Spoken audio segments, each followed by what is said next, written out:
Welcome to the Grappling Grappling Rewind Podcast. Welcome to this week on the Grappling Rewind Podcast. In this week's show, we are going to recap Medusa 1, the all-women's combat jiu-jitsu event, and EBI regular jiu-jitsu event. We are going to preview Submission Underground 27. We are going to preview the IBJJF 2021 Worlds, now with heel hooks. I think we had heel hooks last year. We are also going to preview Polaris 7, Davi Ramos versus Craig Jones. As always in the show, I'm your host, Maine, my co-host. Josh. How you doing, Josh? Sleepy. You had a long day. I appreciate you coming in. It is 11 o'clock on a Sunday. We're doing it old school, like the first 20 episodes on the Grappling Rewind. Let's move into a little bit of news first. Not going to be a super long show this week because we just have the one EBI style event to cover and then some previews. So I think you'll appreciate that, being as it's 11 o'clock right now. Big news for ADCC. The Asian and Oceanic trials that were scheduled for December in Singapore have been postponed due to all the COVID things that are going on in that country and that region of the world. They are now going to be the last trials before ADCC 2022. Typically, I think the West Coast trials for US is the last trials. That usually happens, I think, 2 to 3 months before ADCC. So now that will actually be replaced by the Asian trials, which is super interesting that, you know, we're going to have a shift up like that. Again, I hope that it does happen and we don't have more postponements because that would suck. But currently, that was announced, I think, today or yesterday. Yeah, it was announced today when we're recording. So Sunday, October 3rd, that has been postponed. In other news, EBI is coming back. Didn't take a screenshot of it, but yeah, Eddie Bravo announced that EBI is coming back. He said one day it might return, and that time is now. And I'm pretty happy. By that time, you mean 2022? Yeah, it's coming. EBI is coming back at some point. Again, we're most of the way through 2021, so like 2022 could be as soon as 3 months from now. Oh shit, it's October. I know, dude. It's. Oh yeah, we're in the 10th month now. Yep. You're like right there, dude. This year, it's been a crazy couple of years, Josh. Everything blurs. Blurs together in my head. So EBI is coming back. Very curious to see who they have for the lineups. The men's 185-pound event for combat jiu-jitsu is happening like as we record this. We're not going to cover it this week's show. It's over because it's combat jiu-jitsu. But I did want to cover the EBI women's event because there was some fun matches on that. Josh, do you have any other news, any other information, anything I'm missing? If anybody actually cares, Yokozuna Hakuho retiring. I saw that. That made like actual news. Yeah. So recap for everyone. Grappling Rewind used to cover judo and sumo and sambo back in the day. Wrestling. And we actually continue to cover sumo for probably 2 years into a year and a half into the show before it just kind of became untenable to cover all of the grappling events and that. And he was a Yokozuna, Yokozuna is the highest rank in sumo you can be, and we covered many of his matches and bouts and tournaments that he was in. He broke a lot of records. Yeah, he wasn't planning on sticking around, and then he thought about it, and then he's like, "Man, I'm out of here." But they enforced it. There's a whole lot of things. So you can. Josh is very into sumo. At Chops and Chokes on Instagram, if you want to talk to him about sumo. At Grappling Rewind, you can go into Reddit and also Reddit sumo. Our sumo threads on all that stuff that's going on. You want to talk jiu-jitsu? At Grappling Rewind on Instagram. And technically, there's also a new Yokozuna as well. Yeah. Teruno Fuji. So. All right, talking about him. Was that the remote guy? Hit the remote? No. That was the one that got banned. That was Haruma Fuji. Haruma Fuji. Okay. Yeah, he threw a remote at somebody, and then that guy claimed that he fractured his skull, and it was a whole big hullabaloo back in probably 2018 or something like that. 2017. Yeah, something like that. Yeah, back in the day. So that does it for news. Cool sumo news back in the and again, another late night throwback for Grappling Rewind. Let's move into it, Josh. Let's move into Medusa 1. I got the results pulled up here because I take horrible notes nowadays. Where do you want to start with this one? Let's just start in the beginning, the quarterfinals. I hate that the beginning rounds are called quarterfinals. It just feels like they are technically the quarterfinals when they're 8-person brackets. It just always feels weird to call them that. Like there should be preliminary rounds. How does that feel? That should be better. That is better. That sounds better. It's like but how do you go from preliminary round directly to the semifinals? That's reasonable. It's just weird. 8-man tournaments are strange to me. So, Kaya Jackson defeating Rita Lindaalba via rear naked choke in overtime. Not actually a whole lot of overtimes in this event. No, but Kaya in the regulation was beating the brakes off of Rita. Like she almost twisted her. Yep. She passed Always her guard exciting. like a bunch of times. I mean, she was just in charge the entire time. It was a really good match, actually. Like it was one of those matches that actually like pulled me in, where I was like, ooh. Usually, yeah, we don't cover EBI a ton because typically we have in the past had big problems with their fucking boring. Yeah, this event was actually like a lot of fun. I'm actually happy that we get a chance to cover it this week because the women showed up and put on some Hell yeah, super fun matches. So it's awesome. It's always good when you have like one event we're going to cover and it's a fun event. Next match we had Trinity Pun defeating. What am I saying the names, Josh? Celine Haga via rear naked choke. This one quick, super quick. Yeah, I want to say like a couple of minutes in. Something like that. Let's see. This was happening probably around, I don't know, like 12-ish. Or I was watching it 12-ish today. It happened yesterday. Yeah. While I was getting into work. So That's just you watch most events, Josh. You watch them like on the line at work. I was doing all my prep work, all my mise en place, bro. I was really impressed with Trinity kind of for the matches that she did have before she was later eliminated in the tournament. Just pretty tenacious throughout it and just continued to throw up pace for a lot of the matches and continued to throw up a ton of different submission offense. This one, wasn't too long. She gets to the back, I think, twice in this match and is able to finish the second rear naked choke there. Yeah, it was an excellent quick match to watch. Moving on to Fatima Kline defeating Samantha Villareal via toe hold. This one was like 40 seconds. Was it even that long? I think it was about 40 because seconds. I was moving through because after the decision was made, I kind of clicked through till the next match comes out and I clicked like 30-second button. And then I think the submission was happening. Like it was literally like immediate. 40 seconds. Really nice toe hold finish. Just like grabbed it up super quick and then just like cranked it. Because Samantha had like had a high knee shield, and Fatima was looking to sort of like not throw by pass, but sort of like flop pass over it, and kind of looked back and saw the toe hold, the foot, and went, I'm gonna try to toe hold that. I'm gonna rip this shit Grabbed off. it and then went through the passing, went to kind of the fold pass with it in hand. Had a really deep, went to the other side, had it super deep, and gets a very, very quick tap. Again, that toe hold is super. You don't even have to have a ton of control. It's just so hard to defend because you've thrown the knee shield up nice and high, and you just crank that bitch. Well, it reminds me like the old school, like Estima locks. How Estima, you'd have your foot in the gut there, and Victor and Brawley would just catch it and just break your foot off. And again, the Estima lock and the toe hold are the same thing. Essentially, so, yeah. So it's a very similar thing. It was a very, very quick submission. From an interesting position. Yep. Next match was Vanessa Demopoulos defeating Brittany Way via decision with most ride time in overtime. Still pretty exciting match, even though it went to overtime. Moving on to the semifinals, Trinity Pun defeated Kaya Jackson via Kimura from the triangle. Again, really quick. Like I turned around to do something, and then it's like, oh, she's got the triangle up, and there's the finish. I was holy shit. It wasn't that quick. She had a huge. There was 2 different times that she was in the triangle here. The second triangle was quicker, but the first time, I want to say it was like 4 minutes. Like oh yeah, okay, yeah, not like it was 30 seconds. That's what I thought you meant by quick. I was no. like, no, this was like halfway through good person time. This is the match that I was really impressed with Trinity because she kept getting back to the triangle, and then she would switch up the way she was doing the triangle. She would go for like the no arm triangle, continue to work for it. I love and I want to see more people do this. When someone defends the triangle and they put their arm down so it's not across the body. And they're tucking it. And she just punches the neck. And it's something I think we see, or we will begin to see more in women's matches because women have smaller fists. So that you can notice Trinity can get like a ton of her hand in there and even a little bit of the forearm into the neck because her hand is smaller. And it's something I run into problems with women because they have smaller hands. They can do this a lot easier. Or it's something I see. Punch you in the neck. They can punch you in the neck easier. Like also with when I roll with people that are like significantly smaller than me, I notice that's a technique they can go to. Like fell.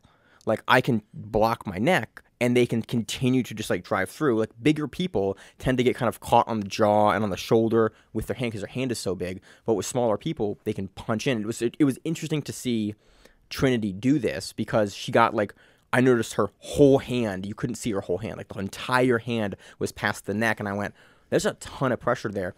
Now I'm thinking about this and I don't want to show Fel this move. No, it's there. But Jackson did a really good job of like wearing it out and like getting away and like making the pressure and preventing Trinity from being able to push forward her fist into the neck like for long periods of time, because the punch choke is a slow burn most of the time, unless you're like right on the windpipe. But Trinity was doing a good job of being like on the artery itself to actually make it a choke on the other side of the triangle, and eventually just gets transitioned to the Kimura and finished it from there. Yeah, pretty much. But it was the whole series and the level of control that Trinity had for the majority of the match was very reminiscent of what we've seen from prior Trinity matches, and it was nice to see again on display here. Oh, that's a non sequitur too. We kept saying fell. He got married this weekend at the gym. Yeah. To his now wife Christy, and the minister said, "Does anybody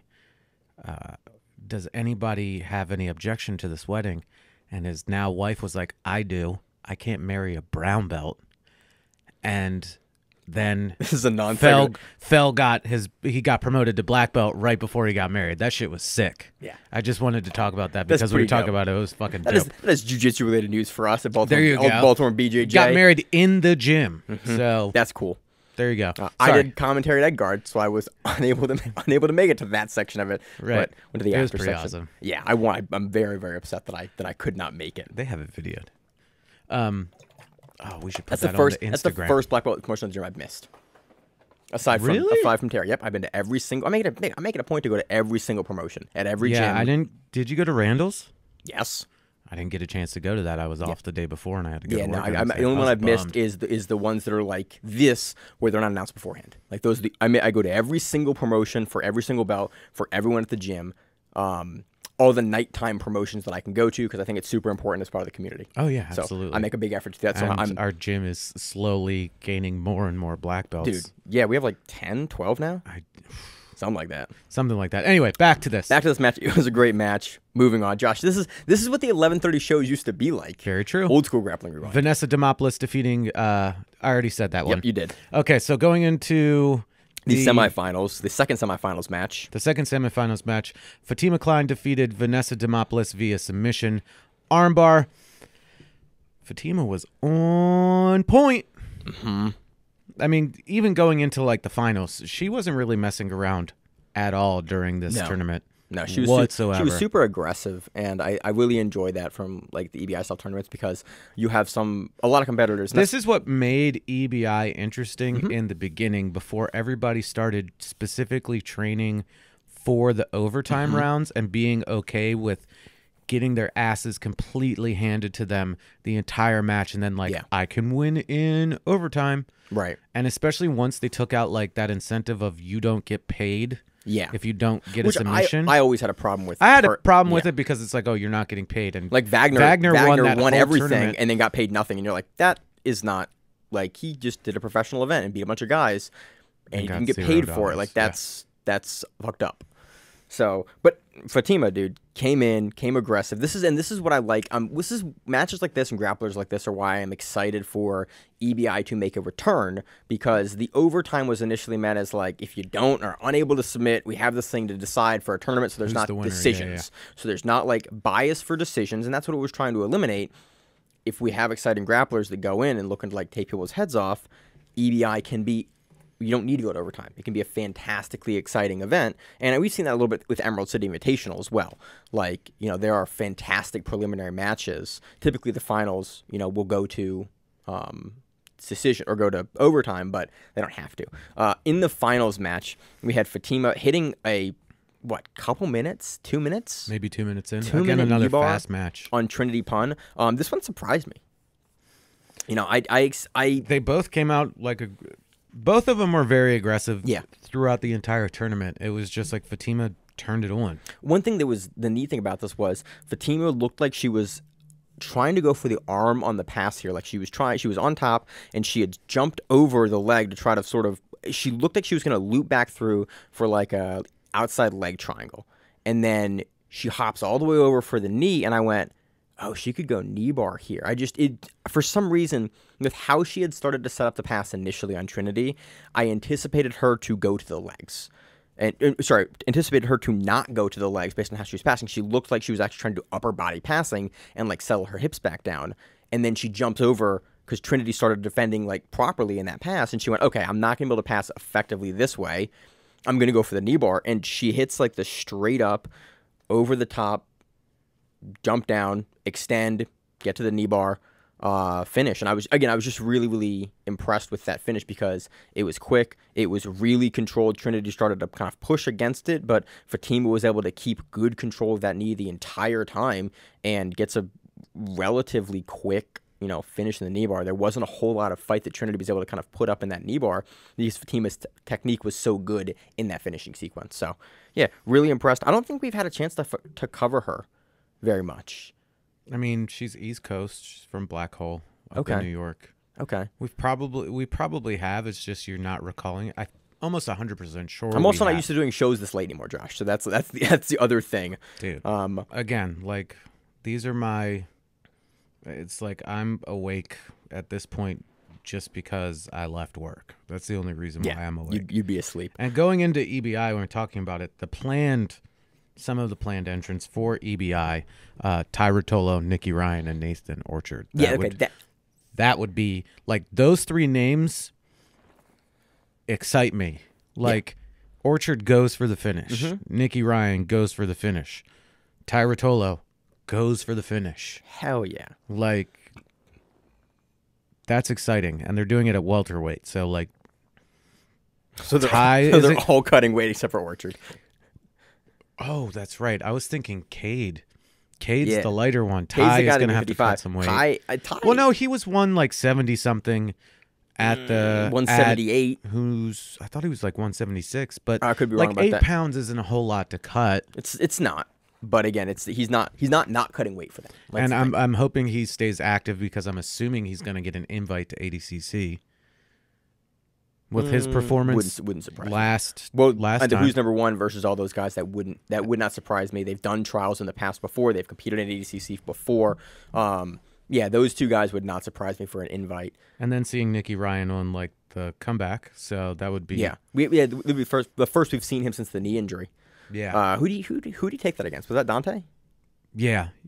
Yeah, he like stood up and we're like, oh, his leg's messed up. Yeah, I remember that. Yep. Was that after your quote unquote bachelor party? Is that when we watched that? Maybe. That was a fun bachelor party. I had it. Bachelor party. We went out to eat and then came back to your house. It was good. That's what we did, dude. I'm boring. Fujoni's fish balls, brother. They were great. We also Superfight match. Maddie Brown defeated Rita Lindaalba via submission. That was an armbar in overtime. Yo, that was kind of like an okie doke. I was watching it and I was like, an okie doke. Yeah, it was an okie doke. They were like Maddie Brown versus, and they just had an outline of somebody with question marks on it. And I was like, what? And then they were like, oh, she competed earlier but didn't make it. And I was like, oh, they're using somebody that's already competed. Is Jeff Glover walking out of the crowd at Metamoris 2, 3, was it 2 7? I think it was 4 actually, maybe 3. I think it was Metamoris 3. He did that. Moving on to the combat jiu-jitsu tournament, which you don't typically cover, but there were some fun matches and some good There was names. some shit where we were shocked. Oh, yeah. Like 3 matches that I was like, that was not what I was expecting This first one where it didn't even, they were like, we're not even putting her name in. Juliana Miller defeated Bia Mosquita via decision, fastest escapes in overtime. This, again, is like one of those things that we harped on like every time we covered EBI or combat jiu-jitsu was the one person gets completely fucked up the entire time. Yeah. And then they get out of a position quick enough and then they win. So that's what happened. Juliana Miller was tough as fuck. Like, she's tough as fuck. Her arm looked like that shit was going to break. Bia Mosquita almost broke her arm twice, 4 times, almost kind of 3 times. Was almost in mount, smashed her face. Did smash her face, and then Juliana Miller was just like, you know what, I'm just super tough and not going to tap. And she got out. And she got out, and then she got out quicker in the overtime. She was in a another really tight armbar. She had been in a tight armbar for a minute too. But yeah, wins via overtime, and this is sort of one of my problems with the EBI style format is that it was a very clearly for Bia based on sub attempts, based on any judging criteria you could have, and it goes to overtime, it goes the other way. Again, credit, not trying to in any way take credit away from Juliana Miller. She won it in the rule set. That's like the biggest upset. Like, oh my god, it was huge. If you were betting on that, like, and you placed that bet, Yeah. And then you picked up like the prop bet of her escaping and getting out the quickest, you'd be rolling. It's a huge upset. And so, and again, props to her. It's just not my favorite tournament bracketing style to see for the jiu-jitsu that I like to watch. So, next match, we had, I wouldn't call it an upset, but it was a match that I was pretty excited about. Nikki Sullivan defeating Jillian Roberts via submission. That was a Kneebar. I was curious. I always do this every time. We see Jillian Roberts, UFC fighter. Robertson. Did I do it again? Yes. Jillian Robertson. We see her on SUG. She's in the UFC. She has a bunch of subs in the UFC. I was curious to see how this was going to go because this was they historically let UFC fighters and MMA fighters go into this tournament when previously in your UFC contract you can't do striking tournaments. So I always thought it was really interesting that you can do this tournament. Jillian Robertson having a credentialed MMA background going against Nikki Sullivan, who I don't. Does she have amateur fights? Don't know. Sullivan always her background always surprised me, and I always forget what Sullivan's background is. But I don't believe she has amateur fights. But Jillian Robertson has hella fights. Professional ones. Professional in the UFC. So I was curious to see how she's doing this. She looked good. Nikki Sullivan just is Nikki Sullivan as a top level black belt. And you're in a mostly jiu-jitsu tournament where you can occasionally smack someone in the face. Yeah. And you're better at jiu-jitsu than the other person. Yeah. You do jiu-jitsu. Yeah. Isn't that like an old Helio or Hickson Gracie quote or something like that? I don't know. Which is like, how do you get the triangle? It's like, I hit them and then they give me the triangle or something like that. And it's like, how do you get the arm? It's like, I hit them and they block and I get the arm. Or I think it's an old school Hickson quote. Whatever it is, like, here we go. Yeah. And again, like, I know for a fact because Instagram spoils everything that there was a TKO at the CJJ tonight. At the men's tournament. I saw that from the guard coming down and just palm striking to the face. Broke his nose. Smacked him in the nose. Broke his nose. And he was just like, huh? And then he just got smacked more.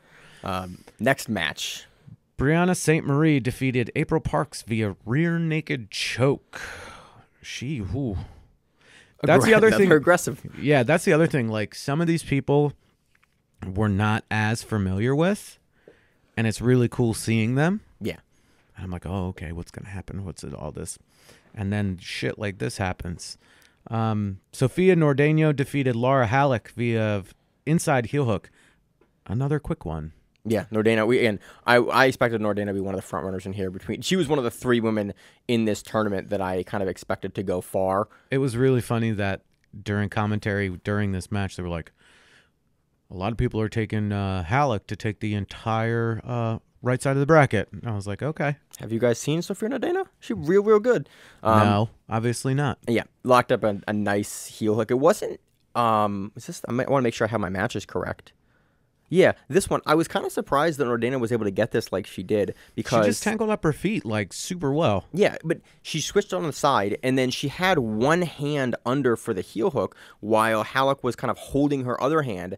And then as soon as the hand was free, she kind of grabs it and goes to it. But then I was curious for this particular finish because it didn't look like to me that the knee line was super trapped when she was finishing. So it was just It don't matter. That shit fucks up your leg. It does fuck up your leg. But it was just something that I was curious about because it didn't look like a position that I'm super used to seeing heel hooks finished I saw a guy finish a one-arm heel hook. Yeah, Gianni Grippo.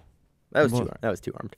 No, like, no joke. The guy just like rotated through and hooked him. It was like, nah. Yeah, you've seen it finish. It's just not common, and so it was an uncommon leg position to finish this particular heel hook. And it was nice to see. Again, I like the EBI outside tournaments because you get weird shit like that happens, and it's fun. Next match, we had semifinals. We had Nikki Sullivan defeating Juliana Miller via Darce choke. Kind of just jumps the Darce. And then, like, Rotolo-esque, which kind of makes sense because... Somebody tried to... again, like, first matchup, I was like, buggy choke. How about that? Yeah, I saw that too. And I was like, that's not going to work. But with women's grappling, it could because the flexibility is there to really, like, hip into it. It works with the men. And again, during this, in the beginning, they were like, I don't want to spoil anything because it hasn't come out yet, but there was a double buggy choke. And I'm like, what? I'm like listening to this, and I'm like, a double buggy choke? Yeah, one guy got a buggy choke, and then he got rolled, and the other guy somehow buggy choked him back. So they buggy choked each other. Can I watch this footage? I think it's on like the 10th planet qualifier. So whenever that gets released, double buggy choke. I'll look at that then. That'll be interesting. I always like to see new techniques. Yeah, Nikki Sullivan locks up a nice darce here, super deep. Sullivan is a very long-limbed lady, and so much like the Rotolos, when it's deep, it's really deep. When it's deep, it's deep. When it's deep, it's deep. Locks up a nice darce choke, and I was watching this going, I have no idea how Miller's going to be able to get out of this, because Sullivan is known for her darce game. And she didn't. And Sullivan finishes. And I kind of thought Miller was out there for a second because she kind of laid on the mat for a second after, but she didn't look like she had gone out. But Sullivan gets that. Again, not a whole lot to add. It was really just... again, we're starting to see more people in grappling events just jump darces and be successful with them. So I'm curious to see if we're going to continue to see more of that. People like long-limbed people like the Rotolos, like Nikki Sullivan. It's another technique we're seeing come to prominence, being hit from range, that we previously, for at least the past couple of years, hadn't seen hit from range. Fuck y'all long-limbed people. Yeah, Josh. These aren't our people. We're the tree stump people. My arms are exactly, my wingspan is exactly my height. So... That's funny. We're like the same height. It's crazy. I'm taller than you. By a little bit, but not much. We're like the You're same. like 5'5". I'm like 5'7". No, you're not. I am. No, you're Yeah. not. All right, moving. Maybe in high heels. Moving on. 5'6" and 3/4, Josh. I've measured. Trust me, a lot. I've measured it before, brother. On the Brianna St. Marie defeated Sofia Nordeno via submission triangle choke. kind of surprised about this one. Why? I don't know. I expected Nordeno to go to the finals here. Nordeno gets caught in a really nice triangle choke. She sort of tries to pull out, but she's never able to free her arm through. Brianna kind of keeps her trapped in, stays focused, locks it up, kind of changes the angle to the side a little bit, gets the squeeze on, and that was good. Really it. Just a straight up bread and butter triangle choke. Yeah, looked good. On to the finals match. Brianna St. Marie defeated Nikki Sullivan via armbar and EBI overtime. She was deep. Real deep. Yeah. Again, that was... We had a bunch of deep arm bars. You know when you look at them and you're like, you cringe? Because you're like, oh. There were like 6 arm bars in this tournament that like, and that's one of the things I really do appreciate. That Bia Mosquita had, like... And the one that Ffion Davies hits in a second we're going to talk about. Oh, God. But like, yeah, there were 4... So, again, overtime finish match... Brianna takes it. I think she says she's committed to MMA. She's probably not going to be back, which is unfortunate, but MMA fighters win these kind of tournaments sometimes because they know how to deal with the strikes, they know how to be in the right positions and grapple. Super fight match. We had Ffion Davies defeating Jennifer Rivera via submission, via armbar in 20... A minute. Was it a minute? A minute. Was it really that long? Like a minute. Okay. Ffion Davies beat the fucking brakes off of her. And that's to say just like easily past her guard. Secured the position and was like, oh, it's time to armbar you now. And then hit a couple times and then went to the armbar and then couldn't get the armbar immediately, hit once or twice, went back to the armbar, and then immediately When was the last time we saw her? It's been a while. We saw her on... It wasn't as long ago as you think, but I can't remember what event it was. Did she break a limb? She seems to do that. She does that not infrequently, yes. She even on this finish, the arm was immediately like hyper extended by like 20 degrees in an instant. Like Ffion has so good. Some finishing mechanics on her that are just so wild. Good. So this whole tournament, I forget that women will let their arm like go. Women are so much more badasses than dudes when it comes to this shit. There's so much. Like the fucking guys, like they'll get kicked in the hip and they'll be like, my fucking hip is dislocated. And these girls will get fucking DDT'd onto their head and then they'll just pop up and be like, let's keep going. They're like, hey, your neck is like bent at a 45-degree angle. You are not okay. And they're like, no, I'm fine. Yeah. I'm fine. It was a wild tournament, and I mean, again, go back to ADCC. Ffion, whose arm did she break? Bia's arm. And then she got her arm broken. In the finals. Yeah. Yeah. And they were just like, my arm is broken. But it's like, it got to that point. There was time to tap. Yeah. And you were like, nah. Yeah. So that's why women grappling is far more exciting. When guys get limbs broken, like it's fairly quick, and they're like, ah. The women are like, my shit's broken. Can somebody help me fix this? Cool. Yeah. It hurts. It was a badass. That's it. It was a badass event, and my arms were sore after watching it. There was some great finishes, some great arm bars, and it just again reminds me the difference in biology sometimes with like flexibility. Man, women will fight out of some deep ass arm bars that will break the men's worst arms. Positions. Yeah. The worst positions. It was a fun event. Again, I love covering women's events. I would love for Fight to Win to go back onto that schedule of doing one every month or 2 months. It would be cool to see some of these women. I think we've seen some of these women before showcased on those events, and I again would love to see more of it. So that does it for the recap section of the podcast. Preview shit. Josh, what you want to preview first? Let's preview Polaris first. Let's preview Submission Underground first. That happens on Sunday. This Sunday? The other Sunday. The one that's coming up next. In 7 days. Whatever. So we have, we were going to have Mason Fowler versus Kyle Bame. I was pretty excited for that. We didn't see that. Did we see that at who's number one? I don't think so. No. Yeah. But Kyle Bame is out. He has now been replaced by Gabriel Checo, who we've seen previously on SUG, who I think has challenged for the title before. I don't recall. I think he has faced Fowler. I do not know. I know he was part of the tournament to face Fowler. We've seen him on co-main events before. He knows very well how to deal with the Submission Underground and EBI style ruling. But again, Mason Fowler is undefeated at SUG. I'm curious to see if Fowler plays a very, very tentative game again and looks for the overtime. An eye patch. Yeah, I'm also curious to see because he got not like I hope he has an eye patch, but it would be kind of cool to see him compete with a fucking eye patch. It would be pretty badass. Yeah. Or rec specs. He got poked really bad in his brain at who's number one, and they turned him into a Orlando Sanchez 2017 ADCC mummy, and then he dropped out of the tournament because he got poked in his brain. So I'm curious to see. That never feels good. If that's 2 weeks ago, if that is healed up or not. I don't think it will be because as someone who's been poked in their brain via eye poke. It takes longer than that. Yeah, I assume it did. So I'm happy that Fowler's still in here, but I'm just curious to see if he's going to have like a covering over his eye given the damage that took. Yeah, you rode with him for a while before you for a little bit, but I had like a permanent cut on the bridge of my nose from getting like smashed in the face with them on. And for a while, I would start rolling and then close my eyes and hope I could just continue to hold on to them. Yeah, I remember, Josh. And then I said, fuck it. We have a couple of the matches. One other match that I'm really looking forward to is, I'm trying to get this guy's first name. Andy Varela is taking on, I'm not sure what the gentleman's name is.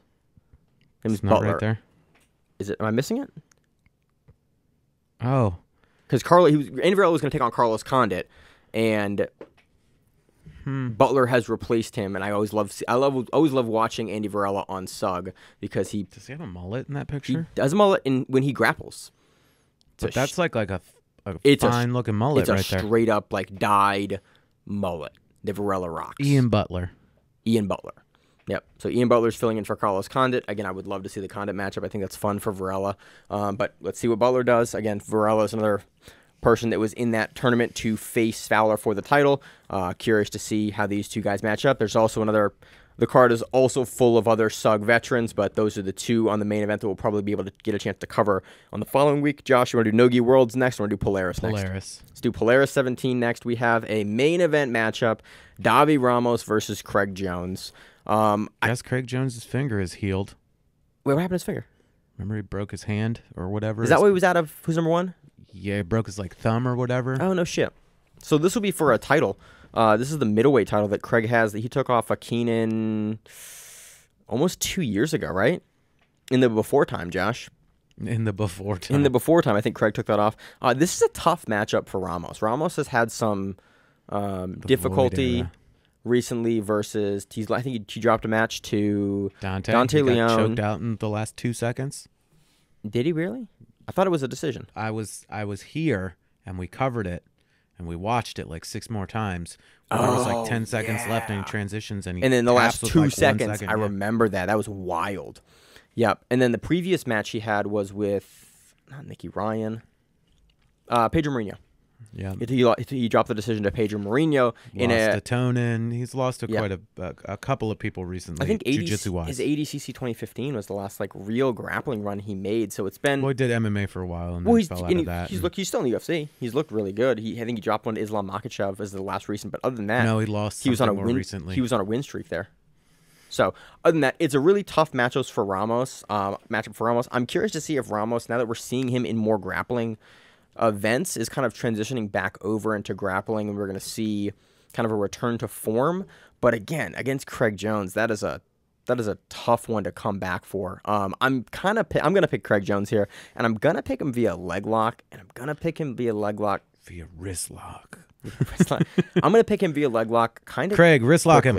Kind of quickly. I think that if Davi plays like he did versus Pedro Mourinho, and he's going to lose. Well, he also is going to play that. If you're going to play that outside style, the outside wrestling style, and like circle Craig, it's a longer match. But I think if he really decides to either jump the guard on Craig, like he kind of tried versus Leon, jumping for that Kneebar at the last second, I think Craig is going to be able to counter that and deal with that. I think Craig is the bigger fighter here as well. I think he'll leverage his weight. You don't think so? I think Ramos is an enormous human being. Is he really? I think he's big, and I always have him at welterweight, even though because he won 77. Yeah, you're right, but I always think years ago. Yeah, so I'm gonna pick Craig. Josh, what do you think here? You think Craig kind of similar? Do you think via heel hook or via something else? Via wrist lock. You really gonna say that? No, but I would love for it to happen. I would love for a guy to win main event wrist lock too. Heel hook or rear naked choke. Okay. You think you can get to Ramos's back there? Yes, absolutely. Okay. Shades of Dante Leon there in the scramble. So that is the main event. Co-main event, we have an over 55 kilogram no-gi bout between Venla Lukonen, who we haven't seen in a while, and Kendo Rusling. Rusling? I can't do it, Josh. Rusing. There's like a syllable that in my brain, I looked at you as I said it because I knew I fucked it up. Kendo looked really good at who's number one. Yeah. Again, we have not seen Venla in a time. It'll be interesting, but again, like the time before who's number one, Kendall's feet were all taped up, and she might be more susceptible to leg locks. Yeah. I don't know. Kendall came in like I think the best shape we've seen her in recent years for who's number one. She came out like rocking and ready to go. Again, Venla's good. Venla's a very good footlocker too. And that's sort of why I'm going to go with Kendall. I'm going to pick Kendall too, just because I was impressed with how she looked at who's number one. And that's the most recent thing I've seen her in. I think that she's going to probably implement a really heavy like pressure forward style like she always does. I don't think she's going to switch up her game for Venla at all. Really put the pressure on, fold pass. I think we're going to see probably it will go to decision, but I think this is Kendall on top, putting the pressure on for the majority of the match. Kendall rear naked choke late in the match. Next match we have is Cody Steele versus Jed Hugh. I don't know how this is going to go. This is a match where both guys have pathways to victory. I think if it stays wrestling, I think Cody takes that, wins the takedown matches, and starts to get around the guard. But if Jed scoots or forces Cody to pass on the outside, I think it's a much more even battle. I'm just curious because if you give Steele something to operate off of, he can kind of you give him an inch, he can take a mile. I'm curious to see how good Jed's defense is going to be because Cody's going to come out usually, or he comes out one of two ways, very reserved or very, very kind of guns blazing at the beginning, and I'm curious to see how he's going to approach sort of the stylistic matchup that is in Jed Hugh. Any sort of thoughts, Josh? I agree. No, I was just like listening, and I was like, what am I going to add to this? And I was like, nope, nothing. Next match. Mateus Szerzynski versus Ellis Younger, followed by Owen O'Flanagan versus Tarek Hopstock. I'm excited for this one. Owen, after his trials run, like as soon as you win trials, I am on your fucking team until like you give me a reason not to. Like winning trials is such a big deal for me. Was it Owen O'Flanagan that won it or somebody else? I think it was. Was it another Owen? Fuck. Might have been. You can look it up really. I could, Josh, but that's not fun. I'm going to do it while you talk. I think Owen won trials because his might not have been Owen. I think it was Owen. I think he did win. I think it was 77 kilogram. Or 88. I don't remember. I have notes for it. I could look it up, Josh. He did. Oh, yeah. Okay. Fuck yeah. What's up, Maine memory at 11:30 at night? I got this shit still. He won under 88. Under 88. Okay. Because Taza won under 77. Under 77. And Ash Williams won under 66. Yep. Okay. So, yeah, again, Tarek is a tough dude to fight. Polaris veteran, we've covered him for years on the European scene.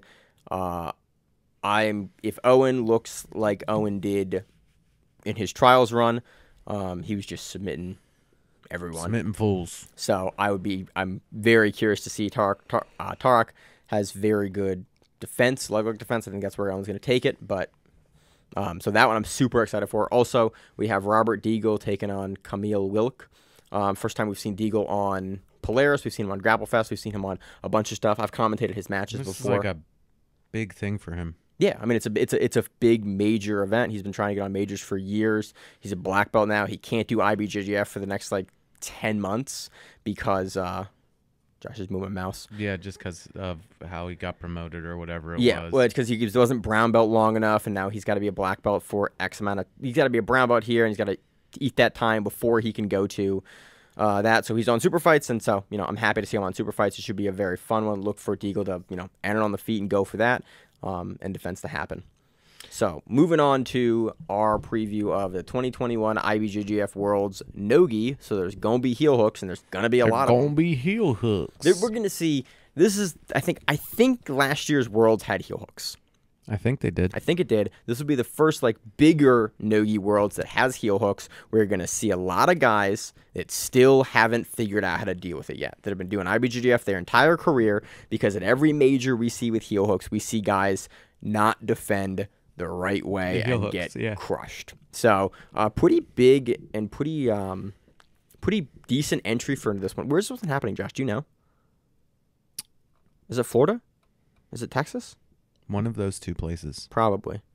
I don't know where it's up there. It's not up there. Oh yeah, it says to be determined. Start talking. So we got that one up too. We got 9 in the men's rooster weight division. Guys that I recognize offhand that are probably going to be big factors in the division. We have Estevan Martinez, the Giant Slayer. We have Texas. It is Texas? Yeah. Okay. We have Marcelo Cohen. Always stand out. We have We have Lee Rosenfield from Forum here in Baltimore. Rosenfeld. What'd I say?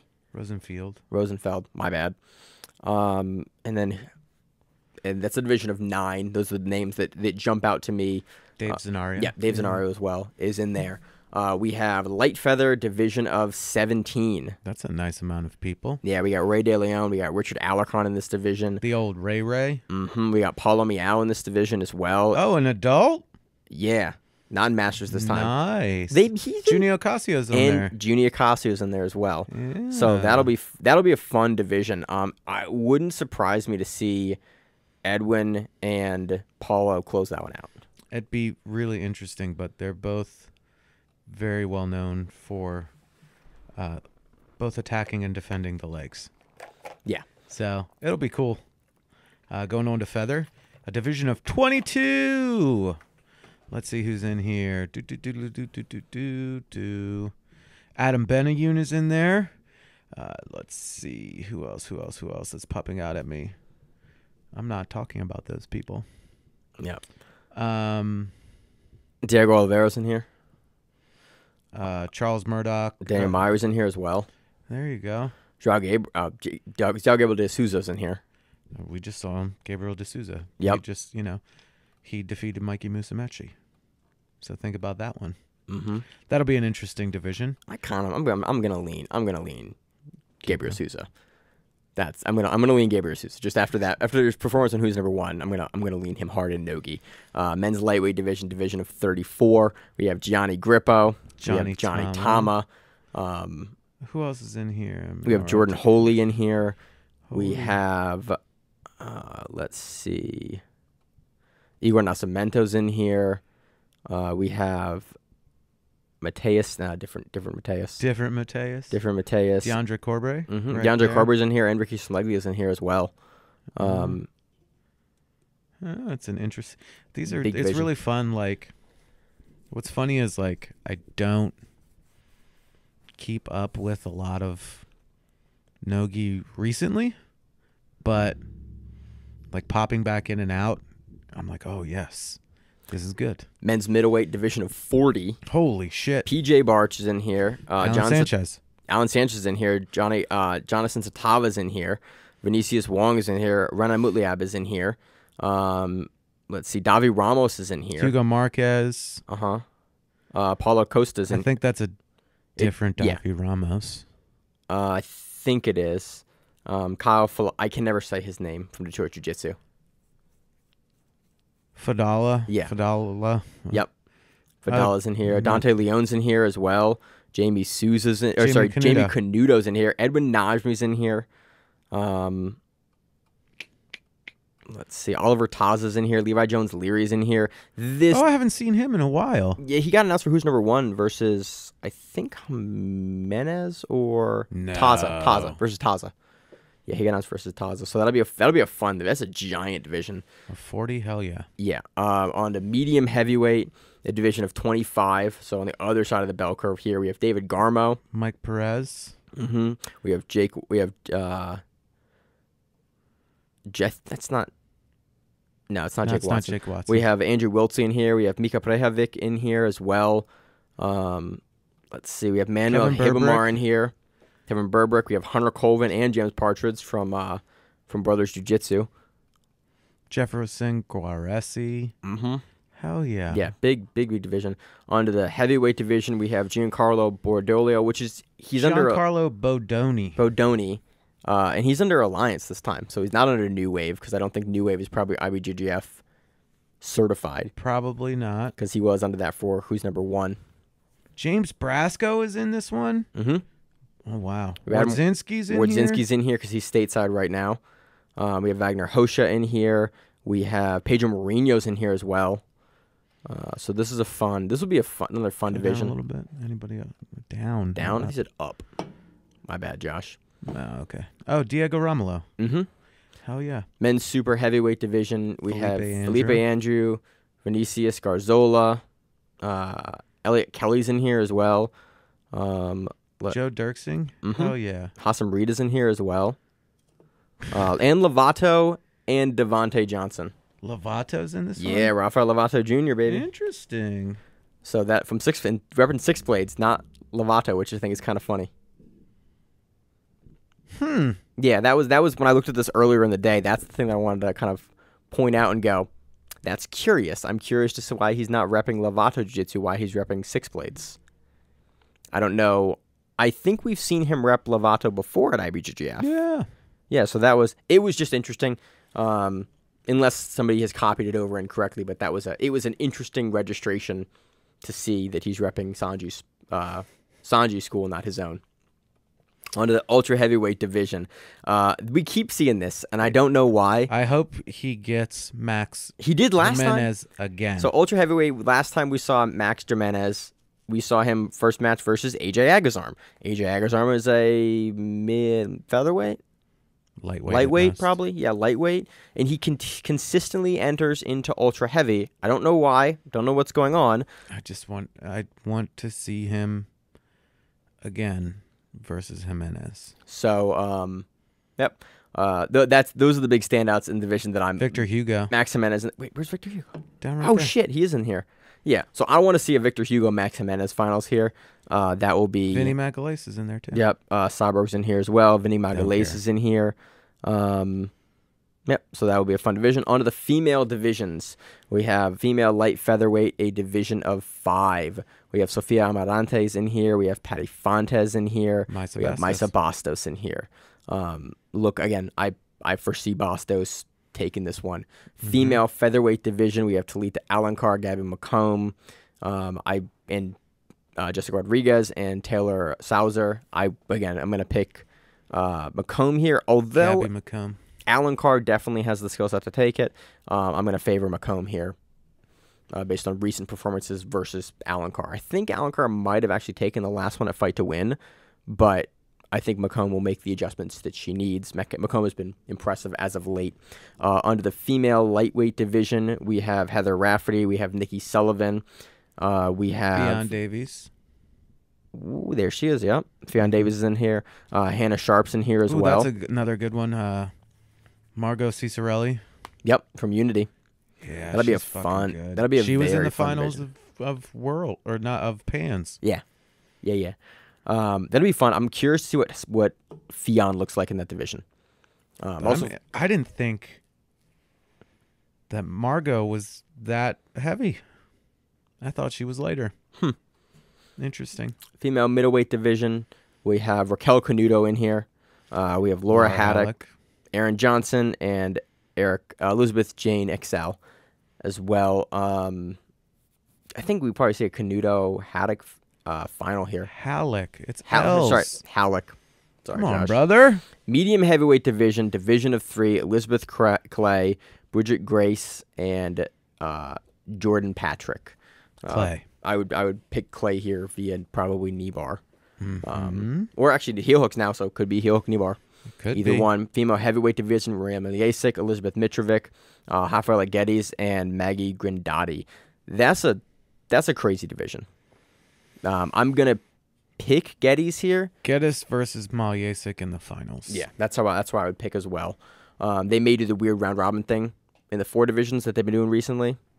They should do it like bracket, but we have seen them do it like that for Division 4 recently. And on the female super heavyweight division, we have Kendall in that division, and Alyssa it's a division Tremblay. of 4. Yep. So Mayara Custodio. should be There's a lot of one more fun. There's name. nothing. Nope. There's no more scroll. But go back down. Go back. I'm down all the way. Why does it say 4 women? Oh yeah, I just can't fucking. Oh, see the screen's not high enough. There you go. My bad, Fernanda Josh. Mazzelli. Yeah. I'm like, it says 4, but I only see Sorry, 3 Josh. names. No, the screen is too low. So that does it for the preview section of the show. Should be a fun week of grappling. We're gonna have a bunch to cover next week. That does it, Josh. Yeah. Anything fun happened this weekend other than like you taking a nap? I'm taking a week off jiu-jitsu. Really? Yeah. You need it? Yeah. Big time. Bodies breaking down for that trials camp. I'm getting beat the fuck up. Yeah. You're training hard. Tired. Yeah. I work a lot. I had to take a little. I was moving around on the mat a little bit, and my back and leg went, "Hey, bro, you had surgery. You have to stop doing this." So I stopped doing that as much. The open mat after the wedding, and I want to say, I was like, oh, I'm not going to roll too hard. Whatever. Nope. I did like 20 rounds. Yep. Did like 9 in a row. Took like 2 off, and then kept on going through. Yeah. And I woke up this morning, and I was like, I feel like I've been run over. Mm-hmm. So it's like, I need to take some time off. Good, Josh. Take care of your body so you're in good shape. You got a month left before trials, so get ready. Trials registration closes for ADCC North American East Coast 3 trials days. in 3 days, October 6th. 2 days and about 15 minutes here because it's midnight right now. Just about. Yeah, that's all I got. Stay safe.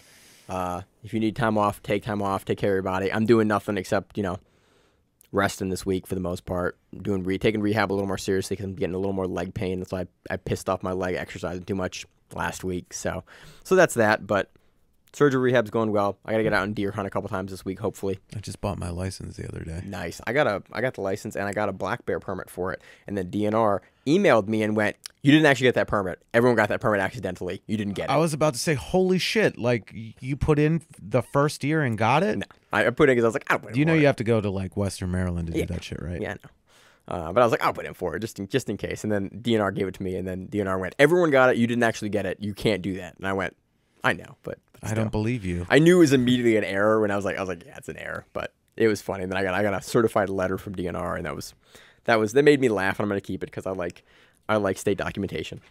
You're weird. Yep. So that does it, Josh. As always on the show, I'm your host, Maine, the co-host. Josh. And we are the Grappling Rewind. To see on the mat what it is. Stay safe. If you like the show, please consider sharing it on Facebook with the folks at your gym. It's the best way that we grow the show, and we really appreciate it. You can reach out to us on email. We also have Instagram. We have Facebook. We have Twitter. We have Google+. Until that shuts down. We have a website. If you have an event you would like to have us cover, please let us know. If you have a name, like most people do, and you'd like to have us stop butchering it, let us know. Reach out to us. The show is also available on YouTube, Spotify, in addition to iTunes and every other podcast service. We very much appreciate your time, and thank you.